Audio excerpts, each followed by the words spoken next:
Hi అండి, నమస్తే. Welcome back to Sriprathul recipes. ఈ రోజు మనం చేయబోయే రెసిపీ ఆరోగ్యానికి ఎంతో మేలు చేసే కరివేపాకు పొడి. మా శ్రీప్రతుల్ రెసిపీస్ చెప్పే విధంగా ఈ కరివేపాకు పొడి మీరు చేస్తే 6 నెలల పాటు చేసిన మొదటి రోజు ఏ రుచితో అయితే ఉందో చివరి రోజు వరకు అదే రుచితో ఉంటుంది. ఎయిర్ కంటైనర్ బాక్స్ లో పెట్టి ఫ్రిడ్జ్ లో పెట్టుకున్నారంటే సంవత్సరం పాటున్నా కూడా బాగుంటుంది. ఈ కరివేపాకు పొడి వేడి అన్నంలో నెయ్యి వేసుకుని తిన్నా చాలా బాగుంటుంది. అలానే ఇడ్లీ దోశలో కూడా చాలా బాగుంటుంది. ఇప్పుడు కరివేపాకు పొడి తయారు చేద్దాం. స్టవ్ ఆన్ చేసి పాన్ పెట్టుకుని 1 టీ స్పూన్ ఆయిల్ వేసుకుందాం. ఇప్పుడు ఇందులో 6 ఎండుమిర్చి వేస్తున్నాను. మీ కారానికి సరిపడా మీరు చూసి వేసుకోండి. ఈ కరివేపాకు పొడిలో ఆయిల్ ఎక్కువగా అవసరం ఉండదు. ఈ 1 టీ స్పూన్ ఆయిల్ తోనే కరివేపాకు పొడి మొత్తం తయారవుతుంది. వేగినటువంటి ఎండుమిర్చిని పక్కకు పెట్టుకుని ఇప్పుడు కరివేపాకు వేయించుకుందాం. ఈ కరివేపాకు సుమారు 100 గ్రాములు ఉంటుంది. ఇది శుభ్రంగా కడిగి తడిపోయేంత వరకు ఆరబెట్టుకుని వేస్తున్నాను. కరివేపాకు పొడిలో కరివేపాకు అనేది తక్కువగా వేసుకోకూడదు. కరివేపాకు ఎక్కువ వేసుకుంటే దాని రుచి సువాసన చాలా బాగుంటాయి.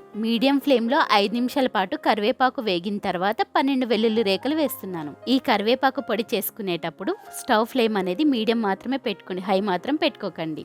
ఈ కరివేపాకు పచ్చిదనం పోయి క్రిస్పీనెస్ వచ్చేంత వరకు వేయించుకోవాలి. ఇది అలా వచ్చింది. దీన్ని ఇప్పుడు పక్కకు పెట్టుకుంటున్నాను. ఇప్పుడు 1 టీ కప్పుడు ధనియాలు వేసి వేయించుతున్నాను. ఈ ధనియాలు పచ్చిదనం పోయి లైట్ గోల్డెన్ కలర్ వచ్చేంత వరకు వేయించుకుందాం.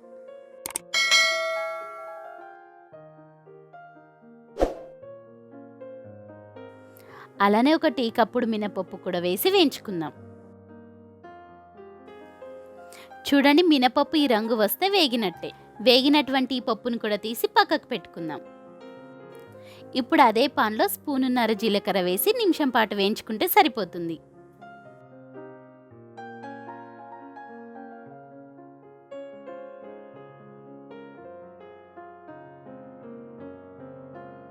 వేయించినటువంటివి చల్లారిన తర్వాత మిక్సీ జార్లో వేసి ఒకసారి కచ్చా పచ్చా కింద మిక్సీ పట్టుకుందాం.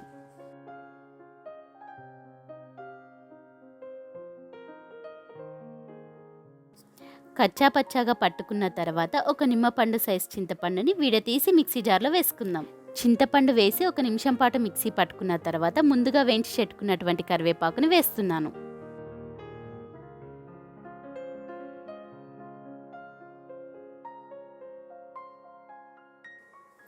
ఇప్పుడు రుచికి సరిపడా ఉప్పు వేస్తున్నాను. ఇప్పుడు వీటిని మెత్తగా మిక్సీ పట్టుకుందాం. ఎంతో రుచికరమైన మరియు ఎన్నో ఆరోగ్య ప్రయోజనాలు కలిగినటువంటి కరివేపాకు పొడి తయారైంది. ఇలాంటివి మీరు చేసుకోండి, తిని ఆరోగ్యంగా ఉండండి. ఆరోగ్యానికి మేలు చేసే ఎన్నో రెసిపీస్, అందుట్లోదే ఇదొకటి.